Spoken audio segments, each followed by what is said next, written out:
shogirdlariga va o'zimga sal nazar solib qo'yaman. Каменные комментарии va mana operatsion blokka yo'l oldik.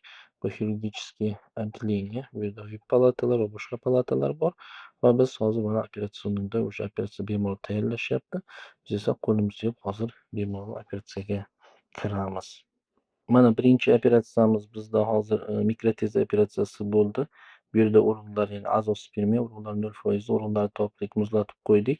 Ko'rib turganlaridek mana bu yerda hozir men embrionimizni oldida o'tirib o'zim bittadan-bitta tekshiryapman, ya'ni ko'rib, eshitib turibman, что urug'lar topildimi, topilmadimi. Urug'lar topildi, alhamdulillah muzlatib qo'ydik va bu operatsiyamizni tugatdik-da va ikkinchi operatsiyaga anchadan keyin tayyorgarlik ko'rib, o'sha ikkinchi operatsiyani boshlab oldik. Ikkinchi operatsiyamiz varikotseliya operatsiyasi. Bilasizlar, varikotseliyani juda ko'p qilamiz, lekin ko'rsatma bilan, asos bilan, buning uchun mana yangi shogirdlar